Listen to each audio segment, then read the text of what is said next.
Hi, I'm Eileen Roach, and welcome to today's episode of Between Friends. I'm so glad you joined us. We have a fun program in store for you today.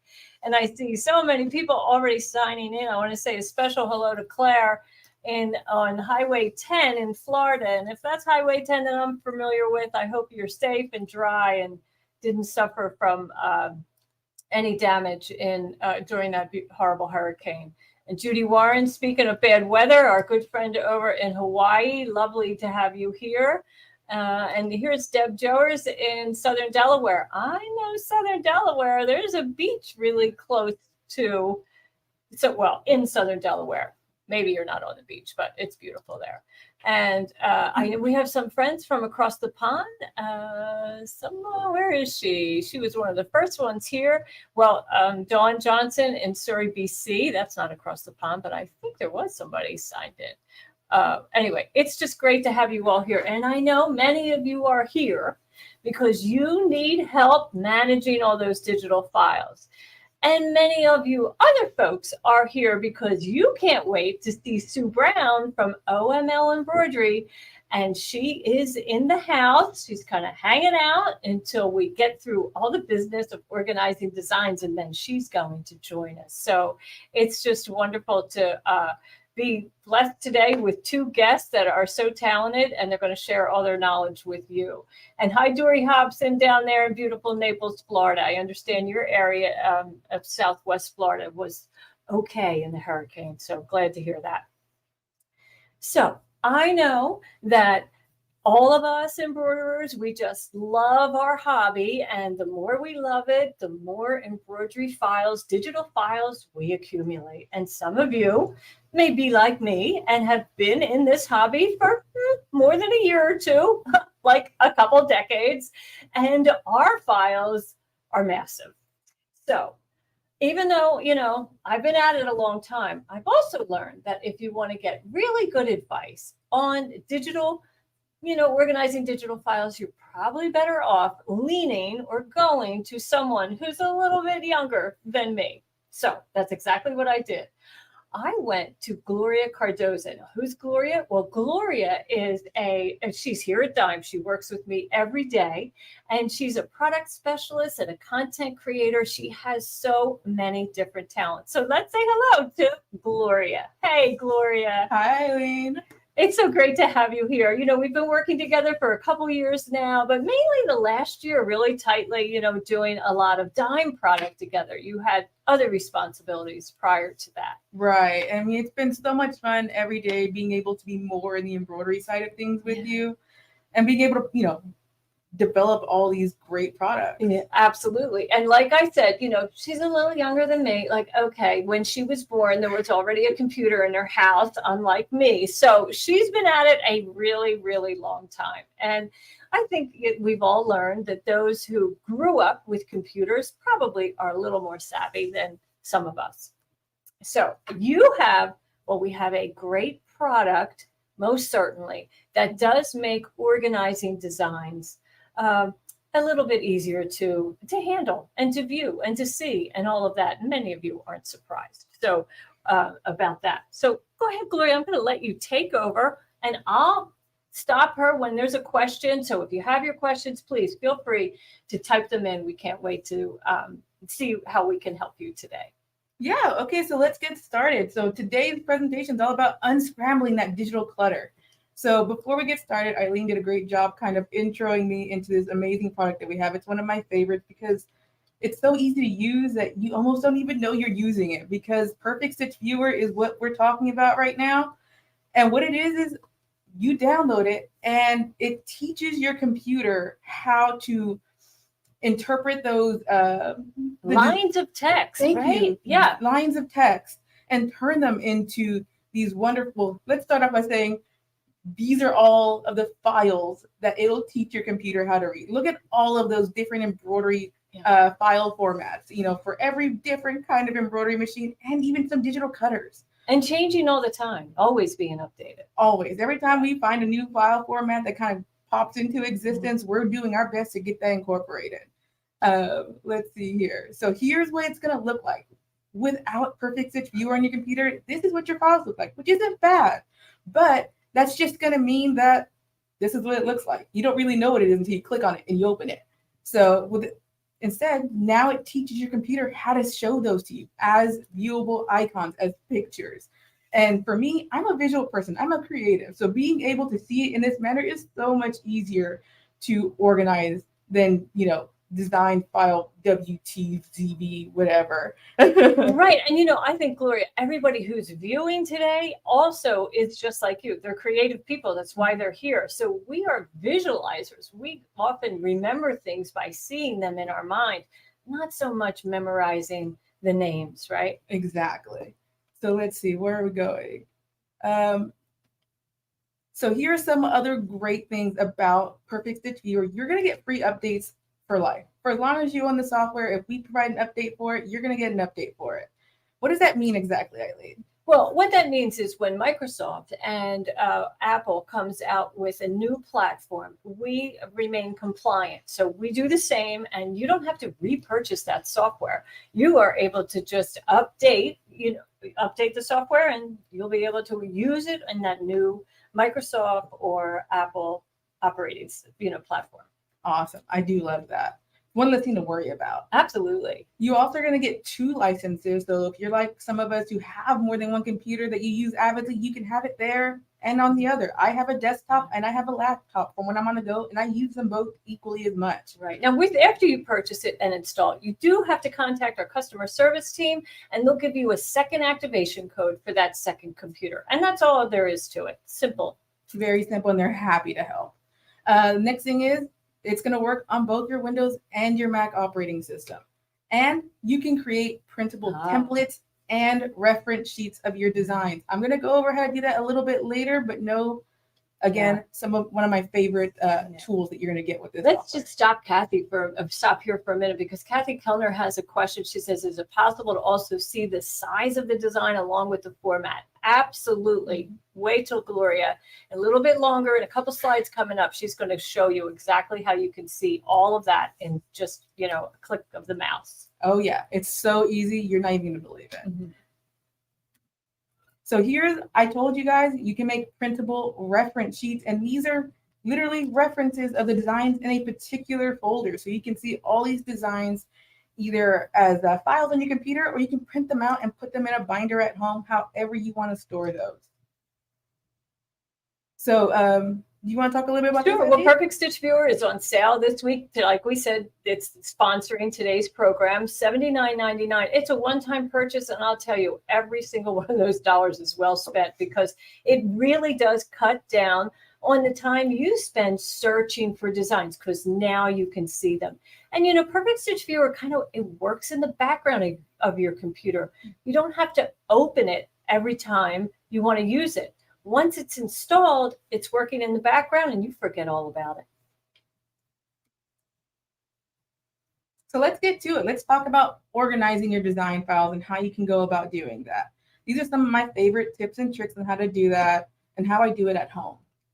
So the first thing you want to think about are going to be the design files that you have. What do you have the most of? And the place I like to start with is design styles. I know off the top of my head when I get started that I had a ton of applique, a ton of patches, freestanding lace, even edge-to-edge designs. So I made those folders first. I have a ton of different designs by certain brands, because there are certain brands that I've come to love because I can rely on the fact that they're good quality styles of embroidery designs. So I will have a brand folder. So, I'll have one for embroidery designs, or I'll have one for Amelia Scott, and I'll just have a different folder for all of these brands. And I also have a file folder for different family members, friends, or even customers, people that I avidly work with or ask for embroidery. And that's how I keep them separated, so I know exactly where to find them. The key here is, what is the first place you're going to think to look for that design if you're looking for a particular design?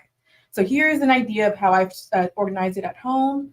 I have an applique folder. I have a borders folder, bugs. Like I said, for people, there's a friend of mine. His name is Daniel. He's always asking me for patches.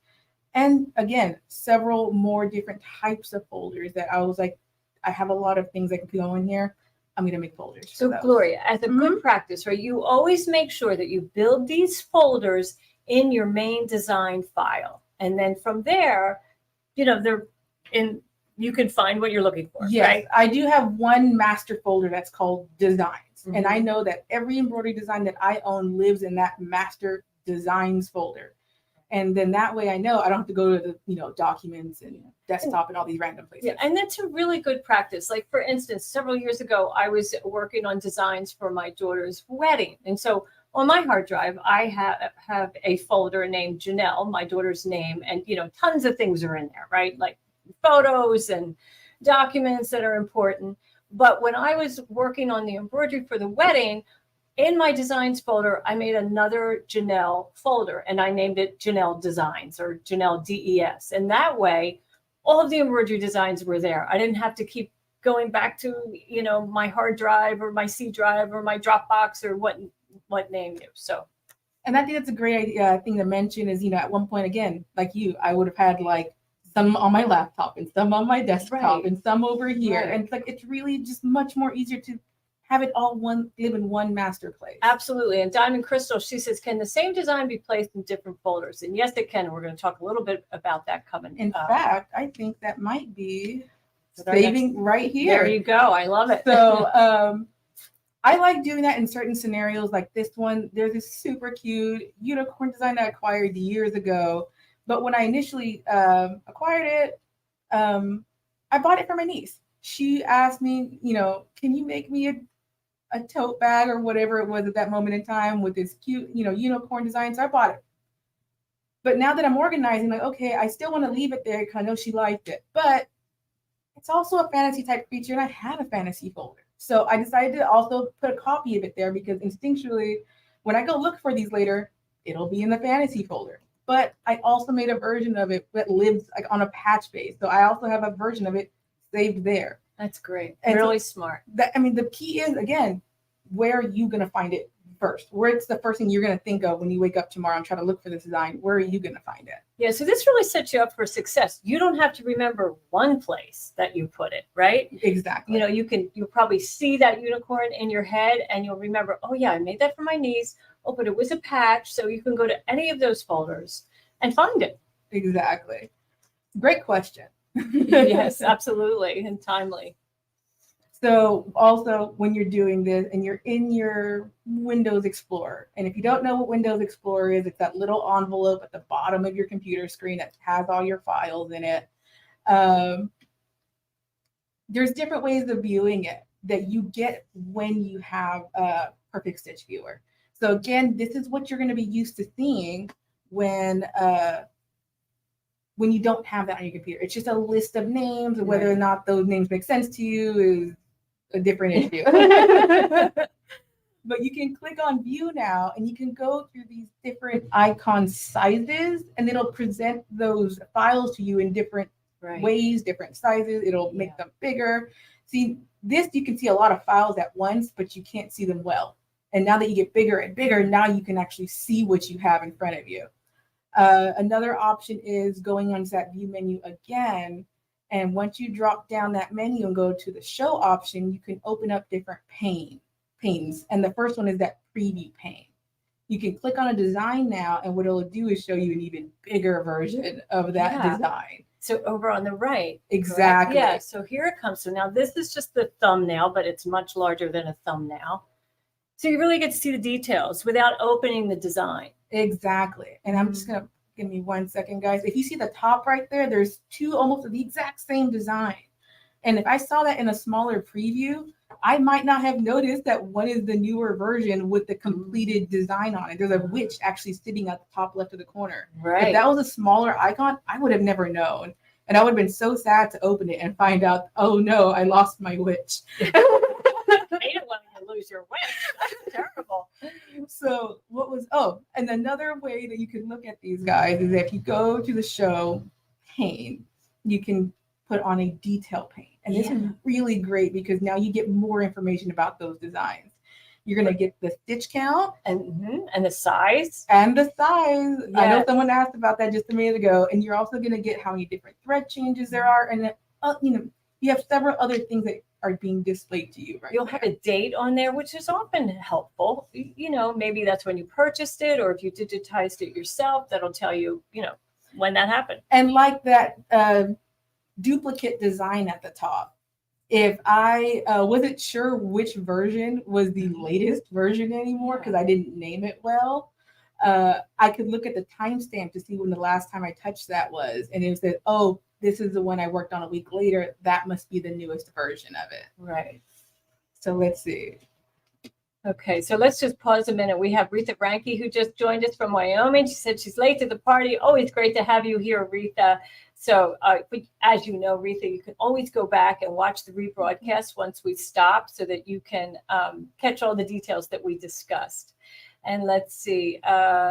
And Betty Coley says, yeah, that's a new thing. She didn't know that it was there, and she's very excited to explore that. And it's already in your computer. It actually doesn't have anything to do with Perfect Stitch Viewer, except that it turns those details into images. So you can still change your view and so forth in your Windows Explorer. But if you don't have Perfect Stitch Viewer installed on your computer, you're just going to get larger words, right? Yeah. And larger folders. So I mean, you might still get the icon associated, like you could see the blue icon there. That icon would just be a bigger blue icon. That's right. That's all you're going to get. Mm-hmm.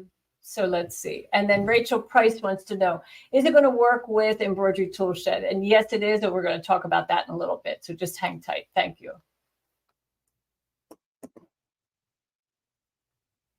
Okay, we good? Sure. Wonderful. Yeah, well, we do have one more question. So Rhonda wants to know, can this be used with other software programs? Absolutely. So this isn't changing any of the software that you already have installed on your computer, like any of other brands of software. It's working behind the scenes on your computer. You never have to open Perfect Stitch Viewer once it's installed on your computer.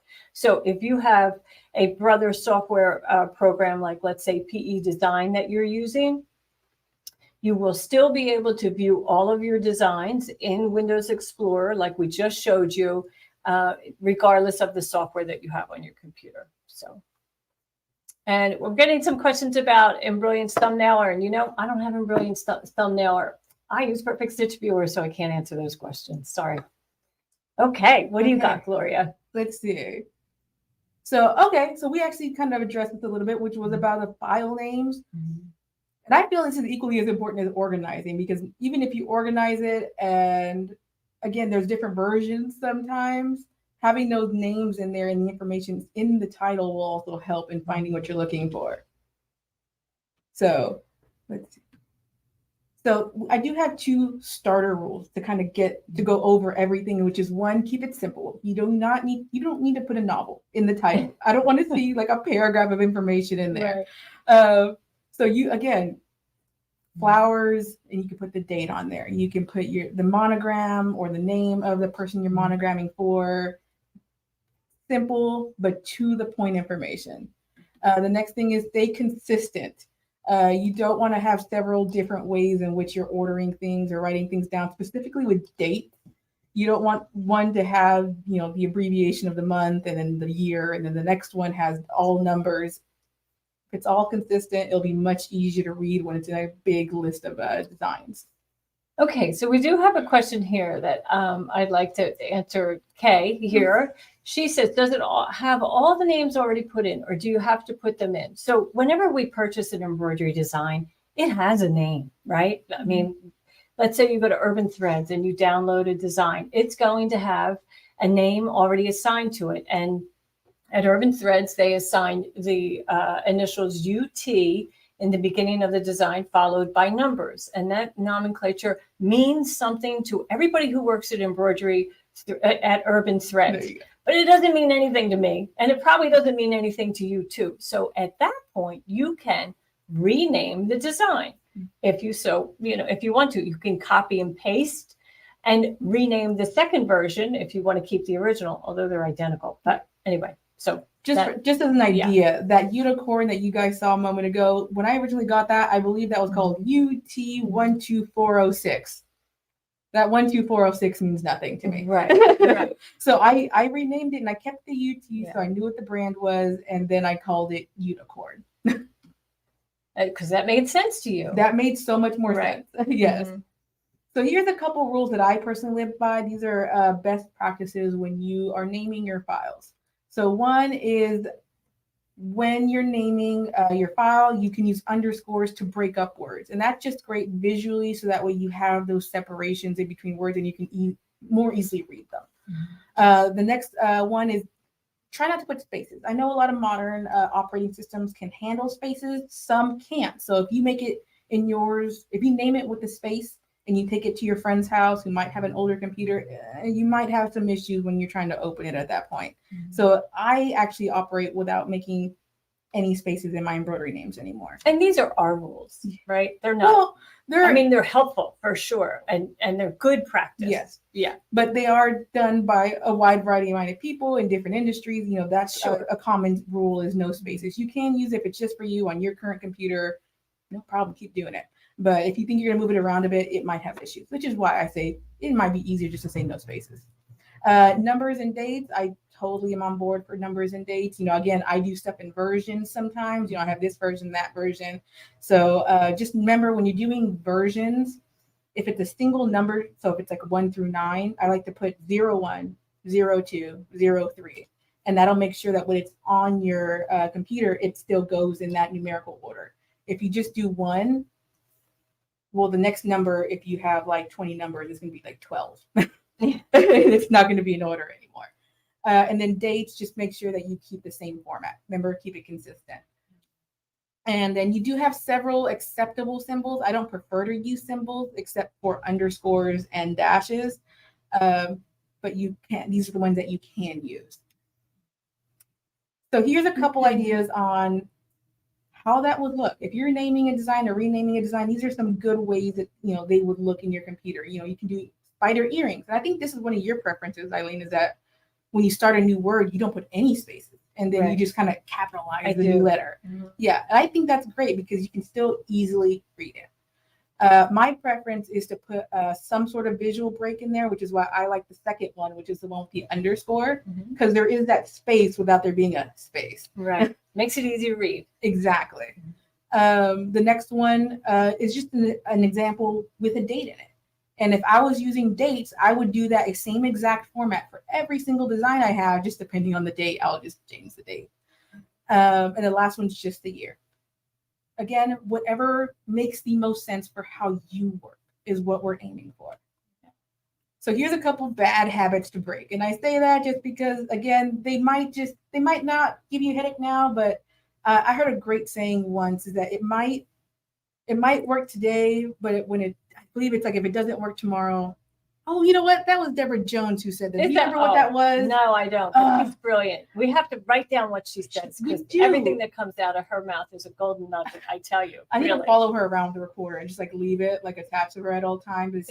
It was along the lines of it might work today, your bad habit. Let's say quote unquote your bad habit here until it doesn't work tomorrow. But what are you going to do tomorrow if you're not following, good healthy habits? Absolutely. So again, my preference is no spaces. And these are symbols. Don't use these symbols. For the most part, most systems will tell you that it won't even let you save it with those symbols. But in the case that it might let you save it with that symbol, it might, again, cause you problems later. So just skip those. Right. And I see all of your comments and some of them are, really good questions. And we're going to get to your questions. So, but, can we give Gloria a thumbs up? This is her first Facebook Live and she's doing a fabulous job. So give her a thumbs up. We'd love to see your reaction and give her a little bit of encouragement, right? We all need that for sure. Thank you, Eileen. Oh, you're so welcome. So, well, Deborah Jones, she said it will work until it doesn't. There you go. That's our girl. You can always count on Deborah for a verbal nugget. I'm telling you, absolutely. So again, here's just a couple ideas of what not so great phrasing for your titles would be. There's a space after spider. There's a space after earring, and again, you can read it, but it might cause you problems if you try to open it later.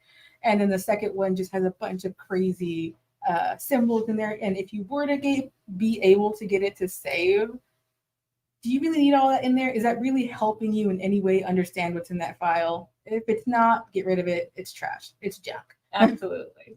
Absolutely. Well, they're really enjoying what you're teaching. I can tell you that. Thank you. Okay.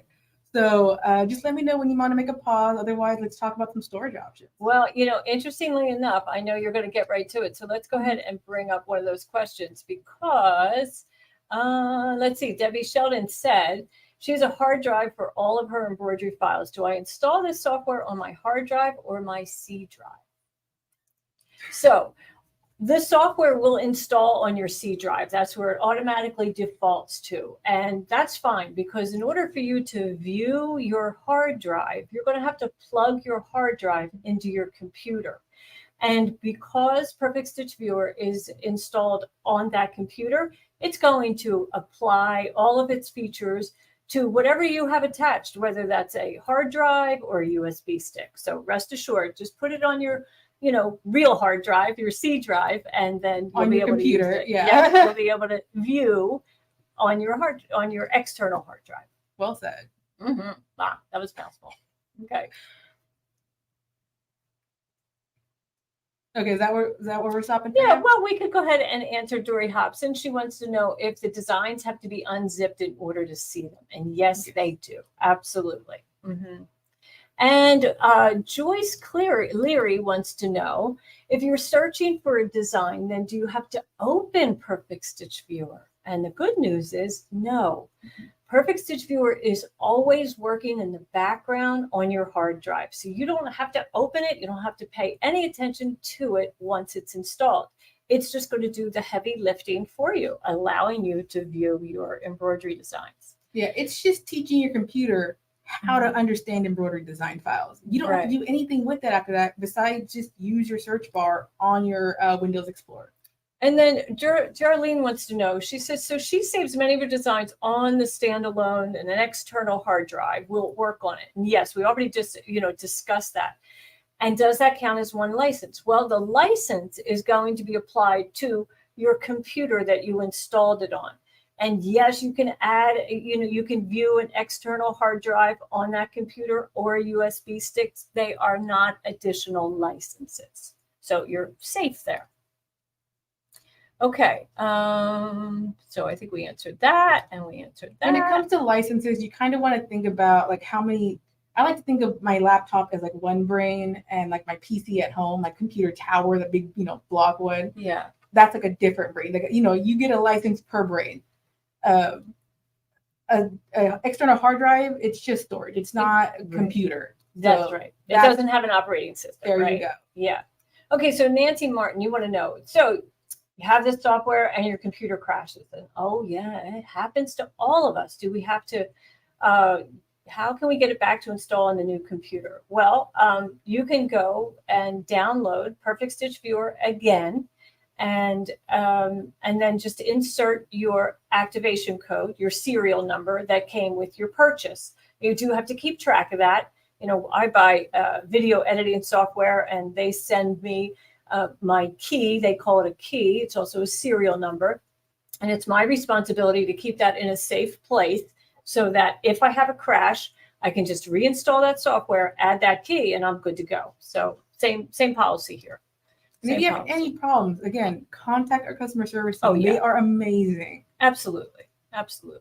And Diamond Crystal, speaking of, where can we get help? Yes, you can speak to a real person when you call Dime customer service. So feel free to do that.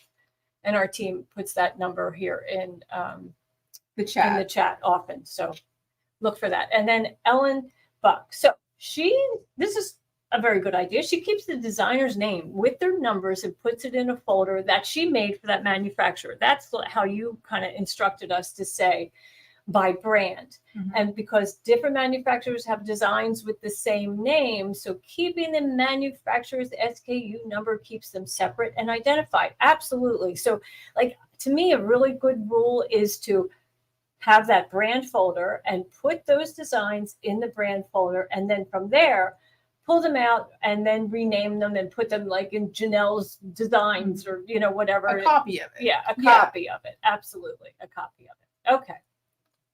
I think we're caught up. Let's see.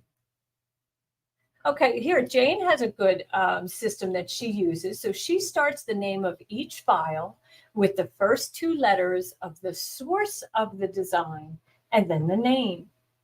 Excellent. So if it's an Amelie Scott design, then it would be AM. If it's a dime design, it would be DI, and so on and so on. Great idea. I love that. But you see, that's her system, and she uses it consistently. And Gloria's tip about keep it simple, that's simple for Jan. That, and keep it consistent. Yeah, she uses that same format for all the files that she does, and so it clicks for her. Right. And just to clarify for Joyce Leary, Purpose Stitch Viewer is definitely a totally standalone design program and works independently of any digitizing software. It's in the background. Nobody knows that it's there. If you have, another digitizing software program, it doesn't even know Perfect Stitch Viewer is there, and it doesn't care. And either does Perfect Stitch Viewer care about your digitizing program. They're side by side. They're not holding hands. Yeah. Oh, I love all these questions. I know. Great questions. Awesome. Okay, let's see. So, should zip files be saved at all? Well, that's a personal preference. I don't save zip files. How about you? Do you, Gloria? I don't. I find it to be like an extra thing, like weighing down my computer, because your storage is limited. So I usually, once I unzip it, I kind of get rid of it. Right. Donna Barshinger, I think, it says, what do you do with the zip folder? So I open the zip folder, I pull out the format that I need, that I use, and I delete everything else. I don't need all those other versions. I most certainly don't need, Flower 24 in 10 different formats. I only need it in one. So that's what I do. How are the designs connected if I put them in that one folder? Well, you would connect them by name. You would have consistent names. So let's say that Flower 24 that I just mentioned. And let's say that's something that I digitize. So Flower 24 would be the very first one.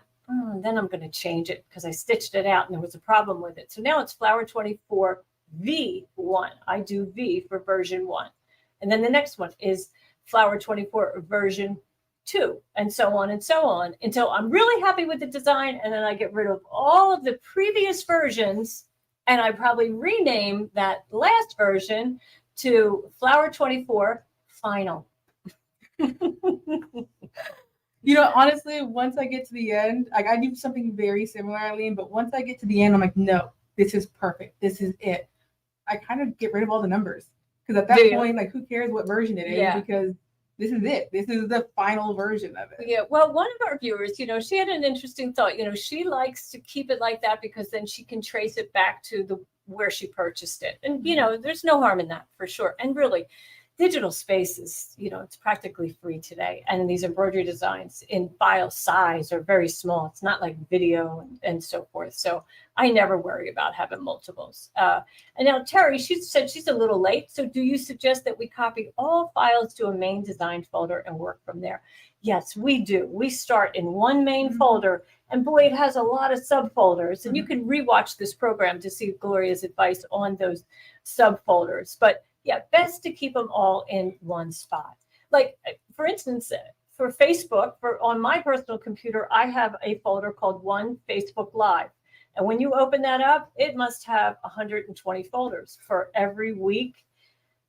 Well, it actually has more than that because we've been doing it for 5 years now. So, but you need to organize them by year now. Yeah.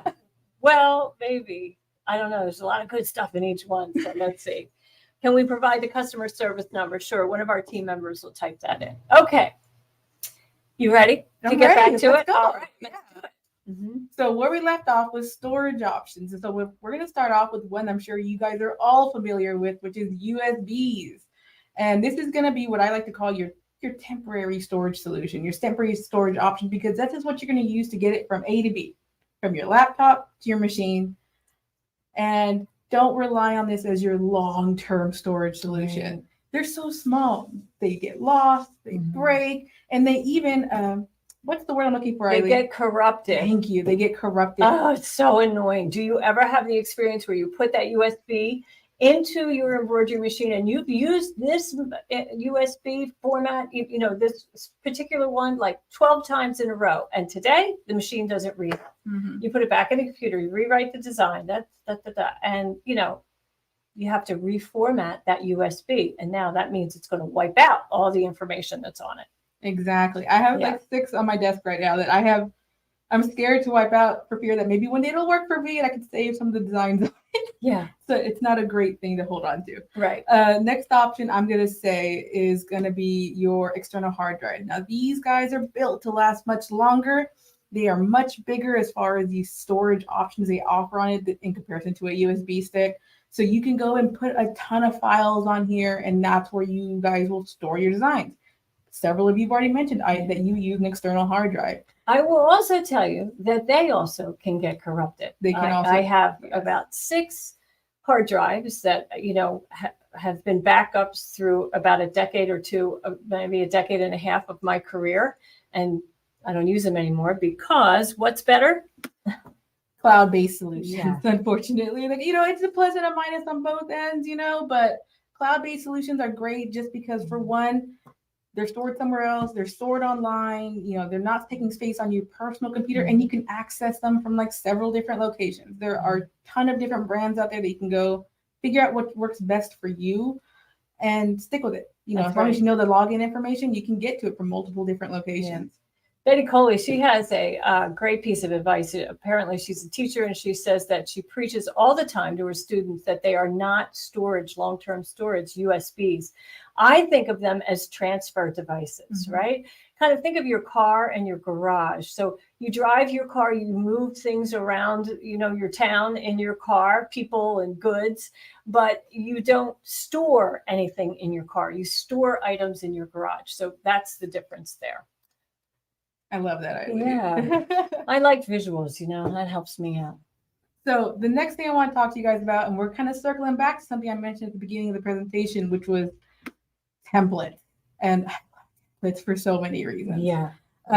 So when you get Perfect Stitch Viewer, you will get Embroidery Toolshed for free. In fact, Embroidery Toolshed is free, so you can get it today. And that's going to give you the option to print templates in for one, individual ones of your single design that you're working on today, as well as reference sheets, which are just kind of like mini catalogs of your folders that you have on your computer. So you can see them in your hand, you can see them on a single sheet, on your screen.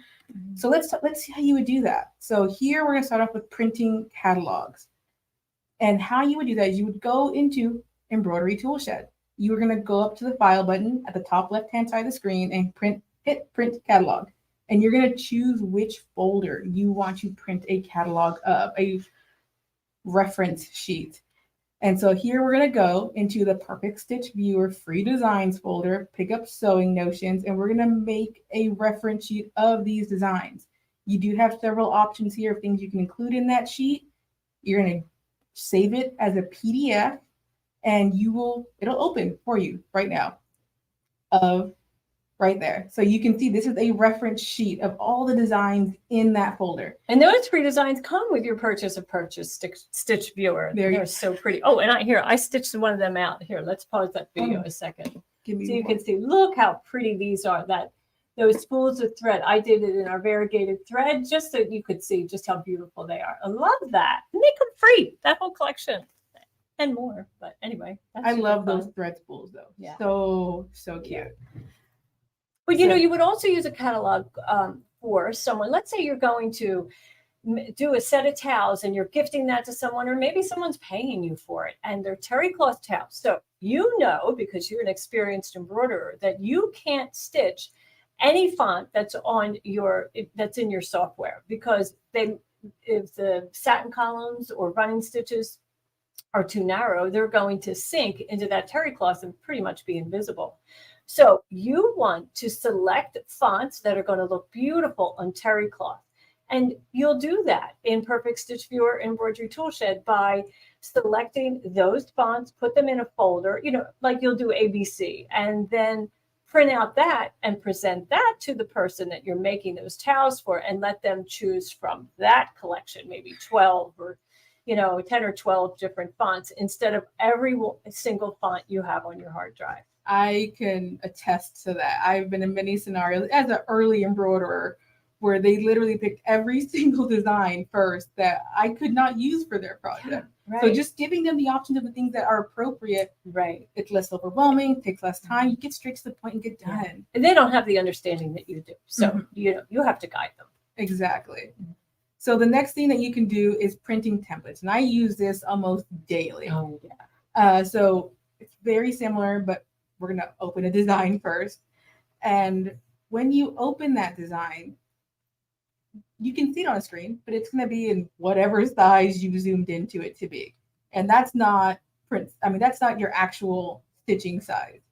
So once you go to File and you hit Print and Preview, you can go to Settings and you can tell it, print actual size, print with crosshairs, print with your color analysis. You have all these great options of information that you can have printed on your print template of that design. And I love it that you can do it in actual size, because then you can take that printout to your project and you can lay it down. And in your head, you were like, oh, this is exactly the size I need. 3 inches is perfect. And then you get it to your design and it looks like a little tiny little thing. You're like, okay, maybe I need to make it bigger. Right. And here we have it, a stitch out. So, this we just did on copy paper, but if we were actually going to stitch this, we most certainly would use our Print Stick Target template paper.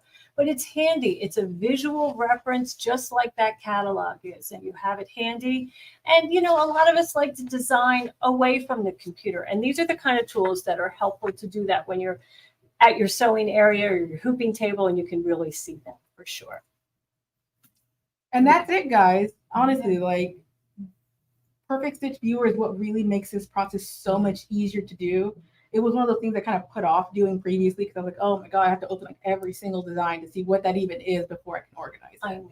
She did a great job, Gloria. Just absolutely awesome. So if you have any other questions for Gloria, go ahead and type them in now.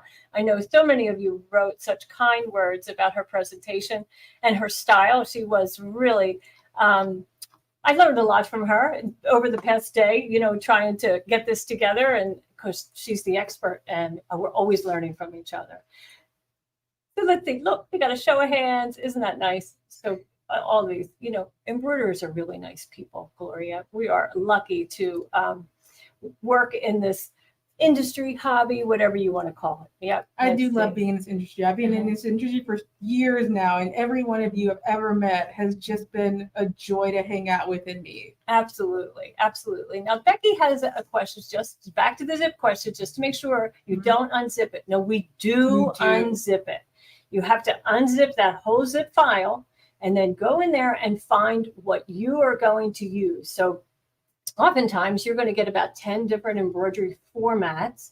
And let's say it's a dime embroidery design, and you unzip it, you're going to have the C2S file, which is our native file. So keep that.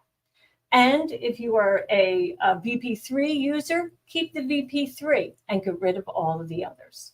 Or, since you have a embroidery tool shed, you actually don't even need the VP3 because you have the C2S. You can just use, save it in that format. Okay, that's just wanted to make sure. Yeah, and Becky says that's what she thought. So just wanted to make sure, definitely. And let's see, Retha says she needs this because all of her designs are on USB sticks. Retha, get them off of there. You got to back it up on the cloud, or you can go to an external hard drive. But let's see. So Rachel, do you go to to our website to download Perfect Stitch Viewer? Absolutely. That's exactly what you do, how easy it is. And let's see, Sheila Irvin, how do you transfer a new design to Perfect Stitch Viewer? You won't have to transfer a design to Perfect Stitch Viewer because that's working in the background. Now, if you want to actually open that embroidery design in Embroidery Toolshed, you'll just go to File, Open, and locate the design where it was stored. If you just downloaded it from the web, it could be in your download folder, or it could be on your C drive. Because remember, Perfect Stitch Viewer is teaching your computer how to make that a picture. So once you get it on your computer, it's there. It's ready to see and view as we are talking about. Yeah, okay. And so Kathy Kellner, so still unsure how to connect the same design located in more than one folder. So you open a folder. This is in Windows Explorer, and you just open a folder and you select the embroidery design and right click and select copy. And then create your new folder or go to your other folder that you want to store that design in and right click in an open area and select paste. And that design will now be populated in both locations. I love that. So easy, right? Exactly. Yeah, let's see. Okay, so let's see. Joan has a lot of USB sticks with all the machine languages included. Would it be okay to delete those unneeded? Now you're calling, Joan, you're calling them languages. We call them formats. But yes, absolutely. If you are a PES user, then get rid of all those other formats because you're not ever going to need them. Well, unless you get all those machines. So let's see. But even then, even if you kept the PES and the C2S or even a DST, with Embroidery Toolshed, you can resave those files out into different formats. Okay, now Kay says, do you need embroidery? I think she's saying Toolshed to use this Perfect Stitch Viewer. Well, when you purchase Perfect Stitch Viewer and you download it, it automatically installs Embroidery Toolshed on your hard drive. You don't ever have to open Embroidery Toolshed if you don't want to. Once that's installed and you have another program that you prefer to use, you are free to use that program. This is just where we store all of our software here at Dime, and we make a lot of different software. So that's the easiest way to think about it. Once you install Perfect Stitch Viewer, you never have to open it again. It's just going to work in the background. Now, if you need a software, a program that sizes and print templates and you want to print the catalog, then by all means, please use the Embroidery Toolshed that's been installed on your computer. Okay, let's see. What else do we have? Yeah, okay, so Linda Marshall, she keeps them because she's got a Janome, a Brother, a Baby Lock 10 needles. So she uses PES, JEF, and DST. That's fine, but you probably don't need the VP 3 and 4 and XXX and all of that. So it makes sense for you to keep the several that work for your machines, but again, you don't need the other ones. Okay, so Betty wants to know, is there any written instructions on using it? There aren't written instructions on how to use Perfect Stitch Viewer because once you install it, you actually never use it again. It's just working in the background. It's kind of like, putting on your glasses, right? Once you put them on, you forget they're on your face. You're just looking through them. It's the same thing. Same thing. It's a great analogy. Yeah. Okay. Well, Gloria, you did a great job. We have to give you a round of applause. Thank you. So proud of her. She did a really great job. We all learned, and there's always more to learn. So I'm sure she'll be back. So Gloria, thank you for coming here today. You're welcome. I had a great time hanging out with you guys. Okay, so now let's welcome in Sue Brown because my good friend Sue Brown from OML Embroidery has been patiently waiting there. Hi. Hi, Eileen. How are you? That was fascinating information. One thing I'd like to say, my personal rule, back up your backups.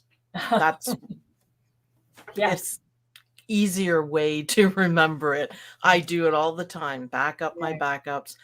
It'll come in handy and you'll be so thankful you spent however long doing it. Right. And if you lose your computer, you'll be able to reinstall everything. So yes, makes a big difference. Yeah. But that was fascinating. And I think people learned a lot there, how to organize and keep everything so you can find it. Wonderful.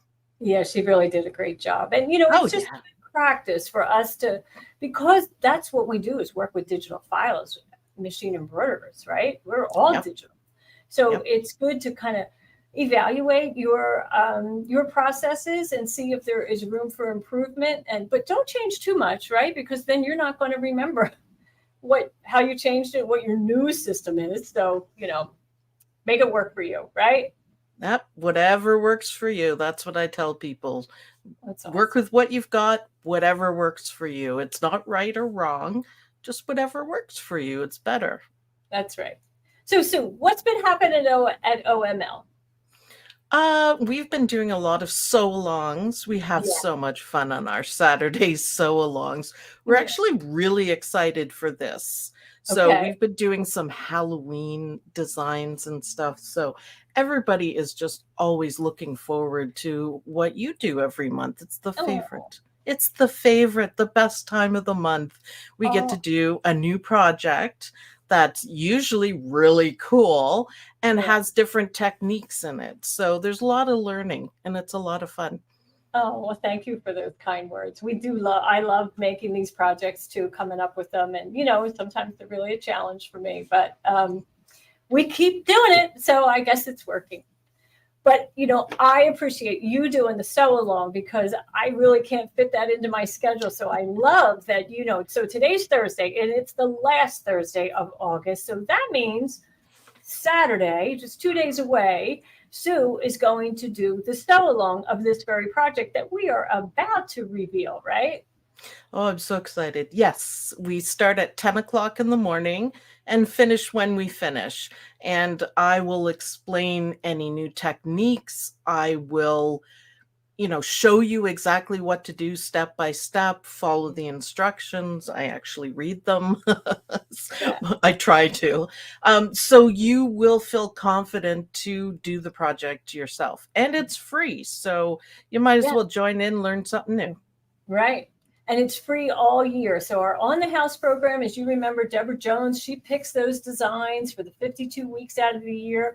And 12 times every month, I select one of the designs or maybe create some new designs and make a project. And that's when Sue jumps in. Hey, Deb wants to know, what time zone is Sue in? Oh, Eastern Standard Time or Daylight Time, EST.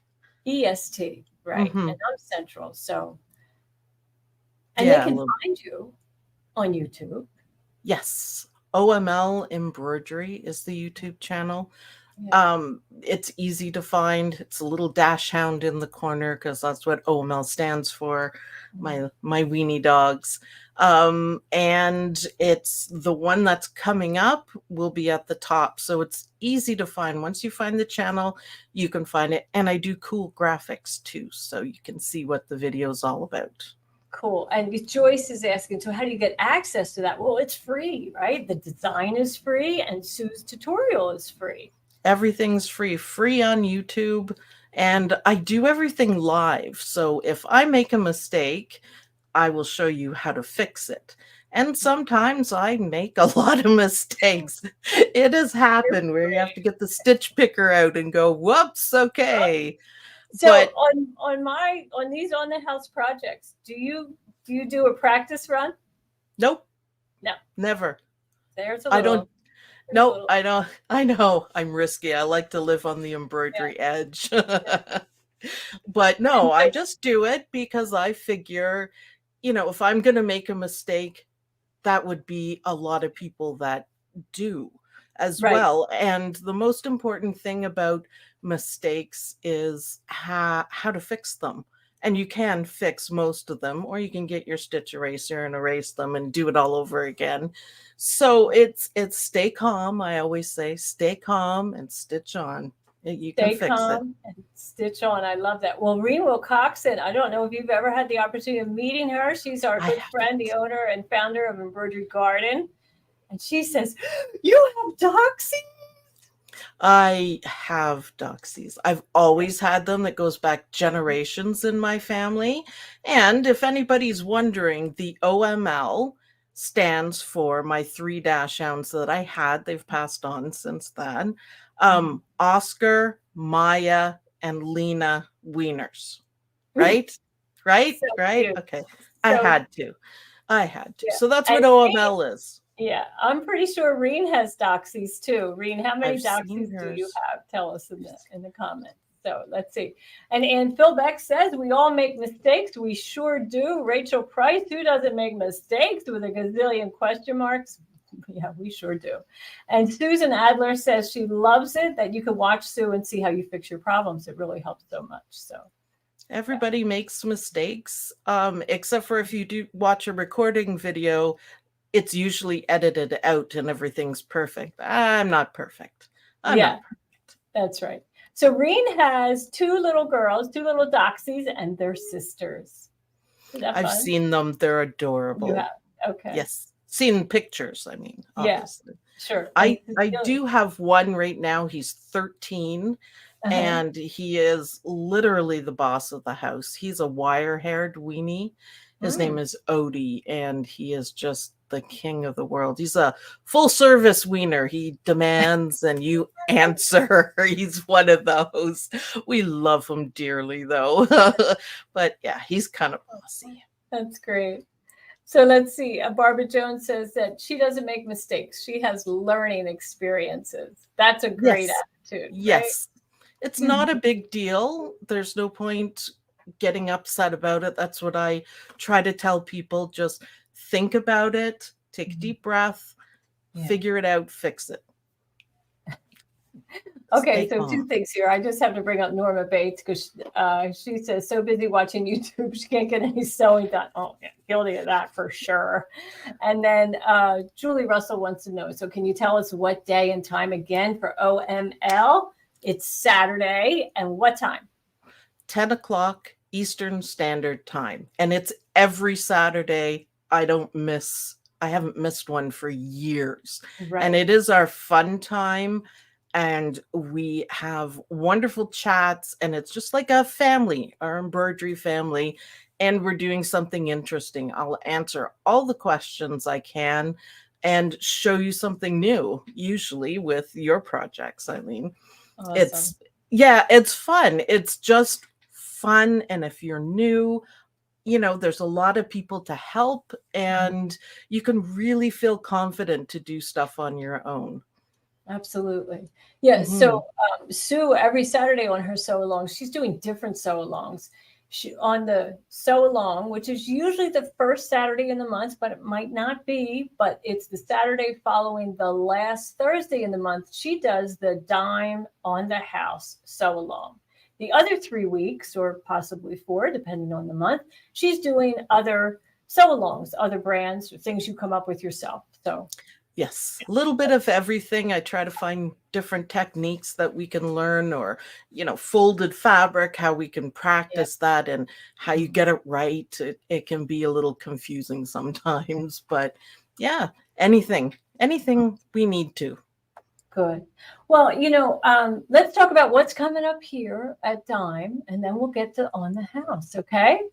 Wonderful. All right. So let's pop it. Here we go. So on September 5th, we have Ashley Jones. She'll be live with Software Success, and she's going to be talking about, we said, getting started in PEP. Well, if you're not familiar with PEP, PEP is Perfect Embroidery Pro. That's our full digitizing program, and she's going to do a 1-hour lesson on September 15th. And 2 weeks later, she'll be doing part 2.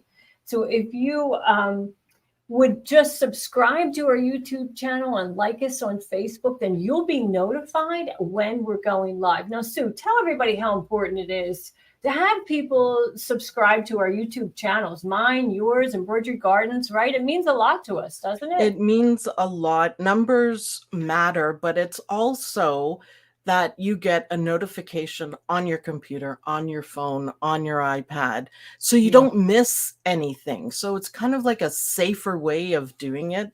And yeah, numbers count. The more people that watch, the more YouTube passes out your videos, and it's a snowball effect. Great. So yes, subscribe, make us all happy, and Yes, don't miss anything. absolutely. It means a lot to everybody. All of these, Sue and I are content creators, right? So imagine to get up here and talk for an hour or two or whatever it may be.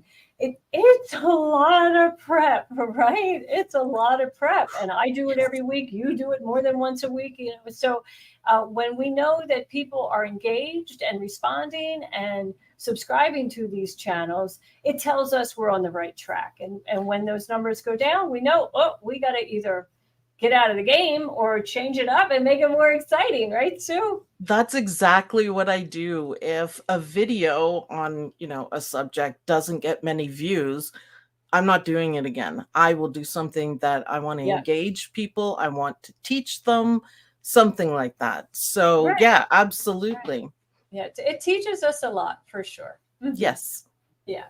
Okay. So, and then next Thursday, it will be back here with Between Friends at 1 o'clock Central Time. But I'm actually not going to be here. I'm taking a vacation, and I have Ashley Jones coming in with Stephanie Young from Caesar, and they're going to be talking about a lot of fun Halloween stuff and a new product reveal. Woo woo! I am very excited about Halloween sparkles. You know, I'm very excited about that.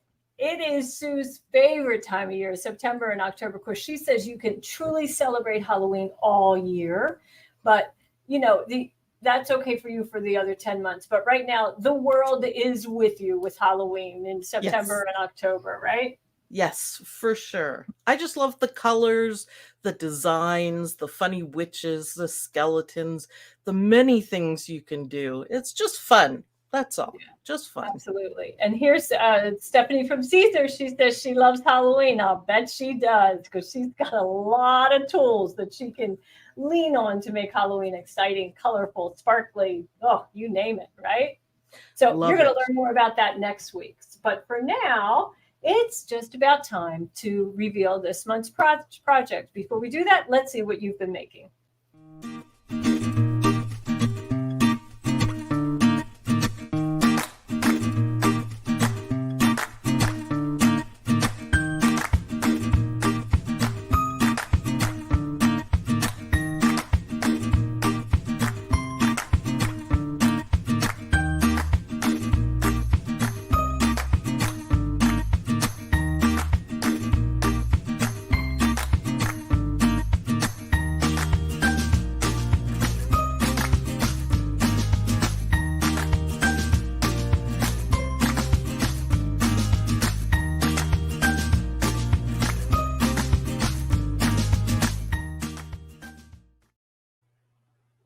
Designs. Don't you love to see what other people are stitching, Sue? I love those designs. My favorite one to do a demo on was the card with the clothesline and the baby clothes. That was fascinating, and it looked really good. Everyone was so, oh, you can do that? Yes. Yeah. Yes, you can. Here's how. I think we'll do another greeting card for Christmas, because that would be a good mix. Yeah. Yes, definitely. Okay, but for now, we're going to talk hot stuff. You ready? Oh, look at that. So these are mini oven mitts, and you're going to make them in the hoop, believe it or not. You are going to bind them outside of the hoop, but you can handle it, right? Yes, absolutely. You have a fantastic video on how to mess with the binding, and it just solved all my problems. So I'm so glad to hear that. Awesome. Oh yeah, definitely. Good. Definitely. Okay, so let's look at the steps, okay, Sue?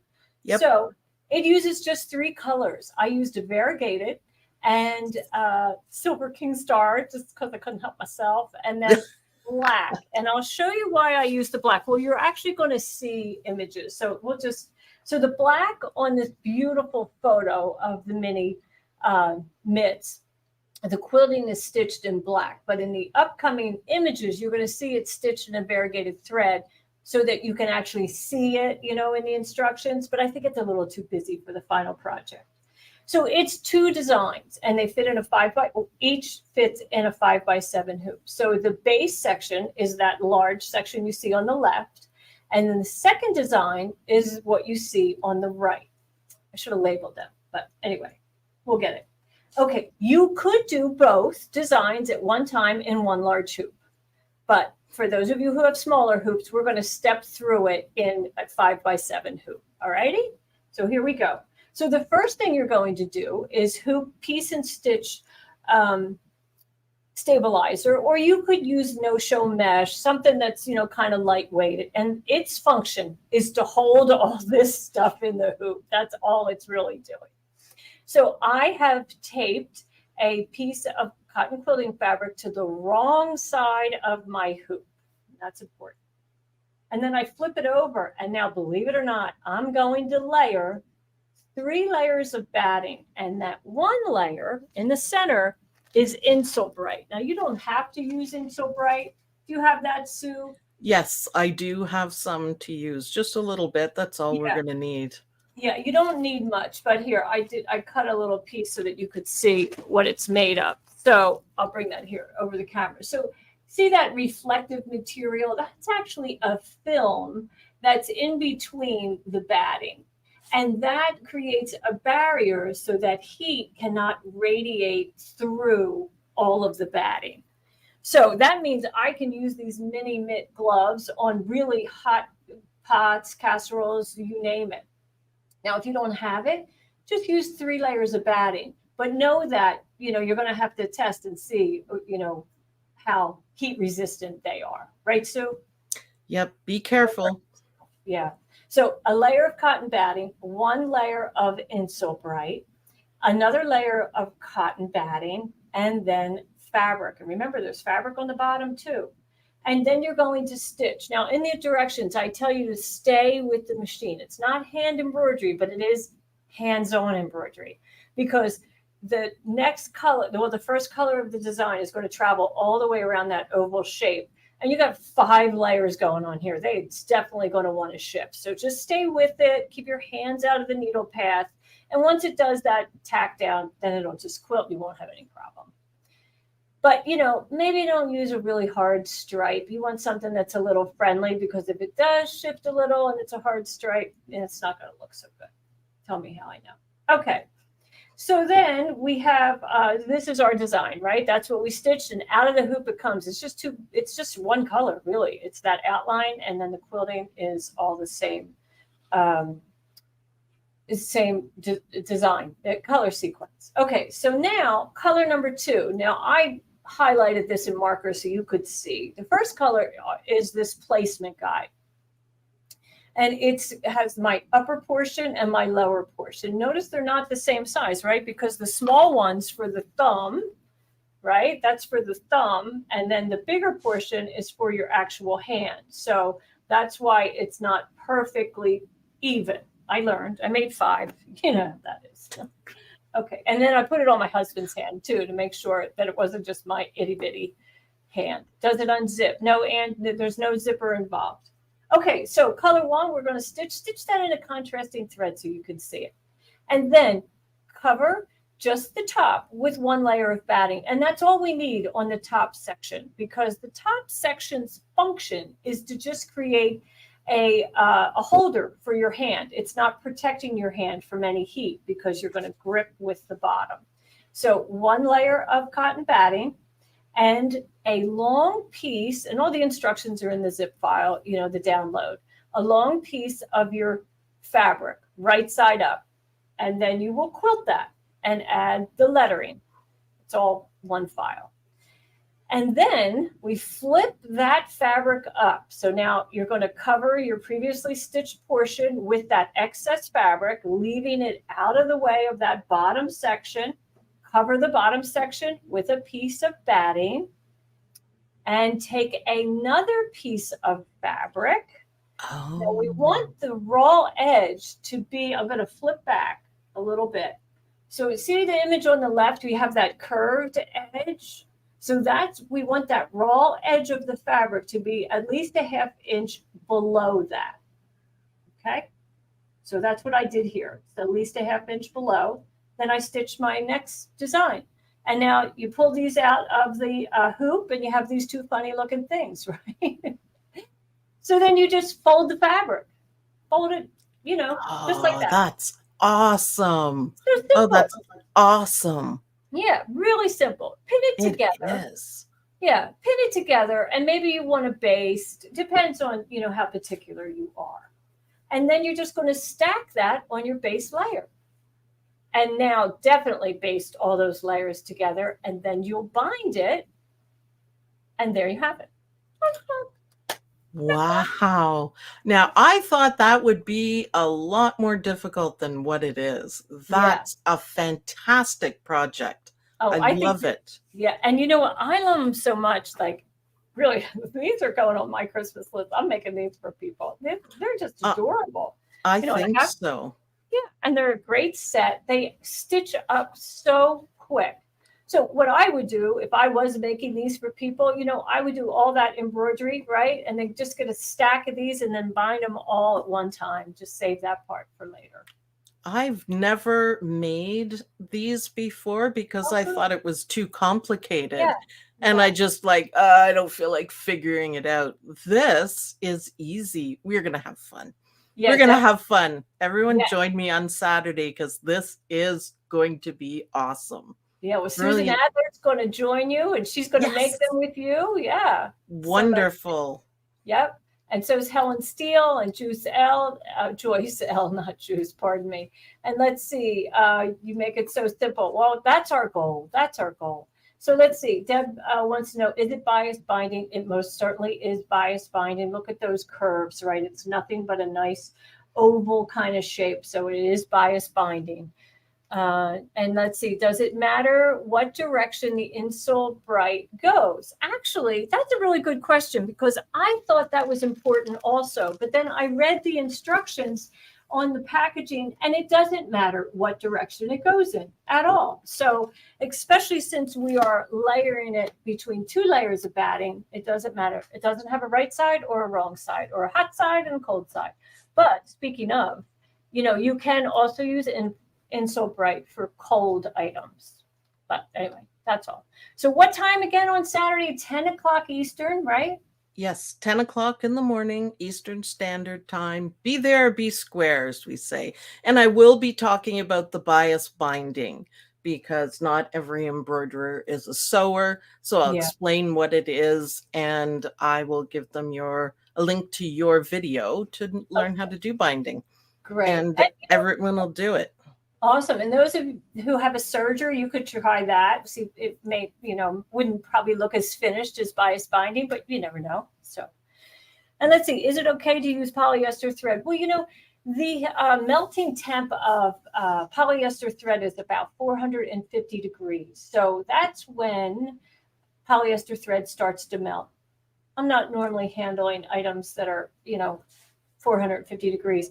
And that might be like direct heat. Like if I took a hot potato out of the oven that I baked at 450 degrees, I think if I picked it up, I don't think that potato is actually 450 degrees. Do you so? No, I don't.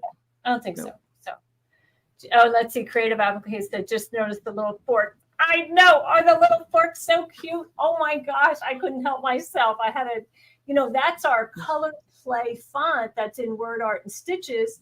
And I just went in and, did a little magic and pulled out the T part, the cross of the T, and did the fork. So super fun. That's what you use the silver metallic for, right? Yes, absolutely. But, that would have been fun in like neon orange or something too. Yes. So anything. Yeah. I love it. I love it. So, Linda Brooks, she's watching on YouTube right now. And Sue will be on YouTube Saturday at 10 o'clock Eastern time on the OML channel on YouTube. And that's where you can watch this sew along. And how well do they wash? No idea, Peggy. They're picture perfect.